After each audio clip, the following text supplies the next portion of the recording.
Are you excited by the idea of having a well-regulated and efficient classroom that is full of laughter?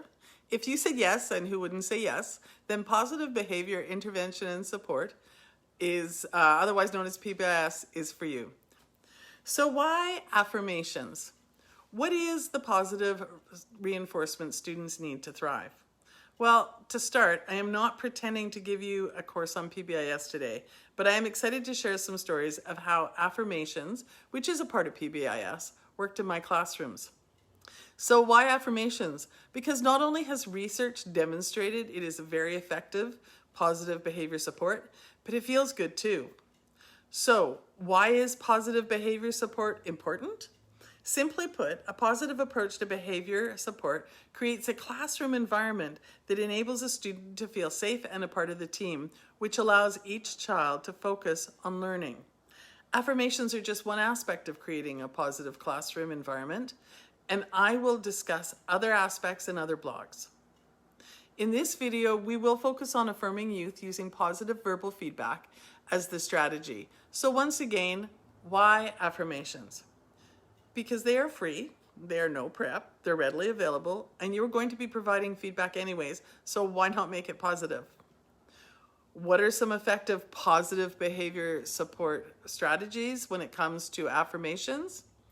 Okay, there are criteria to what an effective affirmation is. I always prioritize specificity, authenticity, and in the present, or what is currently going on. So let's talk about specificity. Good job lacks specificity. How are you defining good? It lacks authenticity because there's nothing personal to it. Which job is good? The one they are working on right now? The research has been done on this. Being specific matters. Students will improve more with feedback that tells them when they are headed in the right direction. So how about trying this? I can see you are doing your best by how much time and focus you have put into that. This statement is specific to this student as you're commenting on their best, not the best in the classroom. You are also giving criterion for why you think this is their best. It is current because it is what they are working on right now. It is what you see. These affirmations are rooted in certain attitudes and perspectives of the teacher. So some of those include loving them as they are and not as who we hope they become, truly appreciating them as they are, genuinely believing that they are special and helping them to see it, having high expectations for them and believing that they can achieve big things, even if big things is miles apart for the different students you're teaching. Maintaining our thoughts and feedback with a focus primarily on what they do well. So what about those times when there is nothing positive to say, or even seems like there's nothing positive to say? In those cases, I know I need to work on my relationship with that child. I'm the adult in the situation, and there are things we can do to check ourselves to ensure we don't make that child's life worse than it already is. When you undermine one child's sense of security, you impact every child's sense of security. So now then, let's chat about building positive student-teacher relationships. The first and most essential behavior strategy to implement is relationship. There are so many ways to do this, and I will go into all of those in future posts for those who are stuck in this area.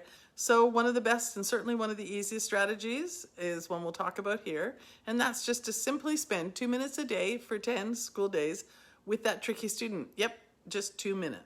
This could literally be 2 awkward minutes of following them around, making conversation, but it's really effective. There are children with whom this is difficult to do. Sometimes it will mean that you will feel like you are talking to yourself as you follow the child around the room while they're doing their thing. Mention things that you see about them. Hey, I can see you draw a lot. You really seem to enjoy spending time on the swings at recess.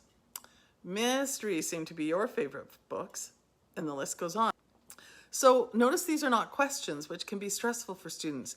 These are positive interactions, and you are giving them your undivided positive attention. For most children, this will build a more positive relationship. If you still struggle, seek counsel from admin or learning support. I know there is often not enough positive behavior support in schools.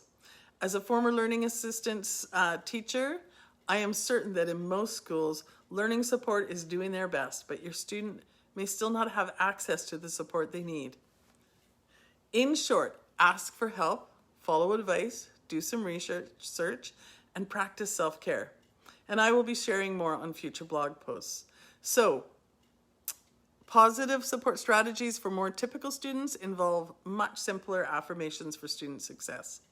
I have ADHD, and to manage my brain, I ran a pretty tight class. My students did find me strict, but because I work hard at maintaining a positive approach to student success, they also felt loved, which made each one a more positive student. The first and most essential part is to address behavior to the whole class whenever possible. Positive support sounds something like this. When they are getting ready for the day, say, "Hey, Rochelle," of course that's not Rochelle's real name, "thank you for changing out your take-home book. Thank you, Brad, for getting your chair out. Nice job getting your shoes tied, Susie." By affirming students who were on task, I was giving a nudge to those students who were off task, while also reminding students of all of their tasks. As I genuinely show appreciation for students who are on task, others will remember their jobs and get started. I was also fortunate enough to have a microphone for the hard of hearing in my class, and so I could literally sit at my desk and do this while taking attendance. So I know that that was an advantage, a perk that I had. What we sometimes perceive as defiance or being overly social can be forgetfulness, distractibility, or even disorganization. In fact, one day a student I will call Janelle summarized it nicely. "I really like it when you say your thank yous, because I feel good when you say thank you. And when I hear you say it to somebody else, I remember what else I have to do." Exactly. I found that most of the times I used a positive approach to student success, I was affirming progress, not perfection. Although I taught many grades, my focal point really was working with 5 to 8-year-olds. So progress, not perfection, makes complete sense. But what does that look like? For Carlton, whose name has been changed, of course, who liked to blurt in class, doing his best meant stopping himself mid-blurt, putting his hand over his mouth, and raising his other hand. He was hoping he wasn't going to get in trouble for blurting. My response, a quick wink and a smile, as I called on somebody else before I called on him, encouraged him, stretched him, and then invited him to share. He was doing his best. By our 3rd month, there was no more blurting out or even covering his mouth. By working together, he had it under control. Positive affirmations can be about making it safe to make mistakes. Many times when I was having students come to the board to share their answers, hands would go up from students who didn't have a clue as to the answer. Of course, they wanted to write on the whiteboard, but I believe they were also practicing participation. They trusted in the expectations of the community we had built. I believe they were trusting that if they did their best, I would get them the rest of the way. Remember, going back, it's about appreciating the student where they are at. So when they got stuck, affirmations for them were just enough quiet clues to get them to the correct answer, and then I thanked them for doing their work. I could go on with many stories, but I think you get the gist. In every situation, affirmations are all about supporting each child while they are at as an individual in that particular moment. So as we discuss positive reinforcement, I want to offer a reminder. Use the link below to download the free classroom management checklist below. Identify your goals and then check them off step by step. Also press like and subscribe so I can help more teachers. Okay. Now, how about some other positive behavioral interventions and support examples? For example, at recess, I had so many requests for help with zippers. I am by nature lazy, and I am not a great caregiver in this sense. However, I am a you can do it superhero. If the child did not know the basics of doing up a jacket, I would show them, or I would watch as a friend showed them. A friend of theirs, of course. Then I sat with them as they did it for themselves and encouraged them. This would often need to be repeated for a few days, and I would need to co-regulate with them during their frustration. However, ultimately, they became able, and I could simply say, I knew you could do it, with a smile and a hug or high five or whatever they preferred. In this instance, I was using my actions to affirm that I knew they could do it. We don't do for others what we believe that they can do for themselves. By being present and affirming, they still had my support, and I was developing their growth mindset. And I was affirming their ability by just letting them do it. Some will say that it is easier to just do up the zippers and is just a nurturing gesture. I know from feedback that this is equally nurturing the way I do it, and it creates confidence and independence in the child. And all I did was affirm them. Other examples included intentionally repeating the kind words I heard from other adults. Though that one was really important. Mr. Z was really impressed with how well you listened to the sub. Mrs. C loves to sub in our class because you are also so helpful and you work so well together. This was so true. Subs loved teaching in my class every year. I must have had the easy students all the time. No, I think they just felt really comfortable and they felt really positive about their classroom. One of the questions is, does PBIS have a positive impact on student learning? So one of my earliest stories is a favorite when I think about affirmations and student learning. When I was a learning assistance teacher, it was my job to do a level B assessment on a student. So a level B assessment requires training to be done accurately because it has rules you must follow. Sometimes it is absolutely brutal on the student. However, if not done according to the instructions, there's no point in administering the assessment, as the results will not be an accurate picture of the student's current level of achievement. It's a bit of a catch-22 for sure. One day I had administered the assessment as per the instructions, and as a result, I had a child sitting in a puddle of failure in front of me. My mind raced to think of something I could do to rebuild him. And of course, it needed to appear not too far below grade level, or it might just affirm their inability rather than their ability. Really realizing that the student was very visual, I gave him a picture sort. He completed it easily and correctly. I was able to genuinely congratulate him on persevering and succeeding. I took a photo and printed 2 copies, one for him to take home and one for me to keep. It is one of my career treasures. Sometimes affirmations are simply asking affirming questions. Did you ask a friend for help? Way to go on being a problem solver. Are you feeling pretty proud of yourself right now? That last question is a favorite of mine. I just love connecting students with their feel-good feelings. That is how we make them brave and bold. There is almost always something you can affirm. It just takes practice and creativity. And remember to affirm yourself too. Research tells us that you, the teacher, don't need to be perfect either.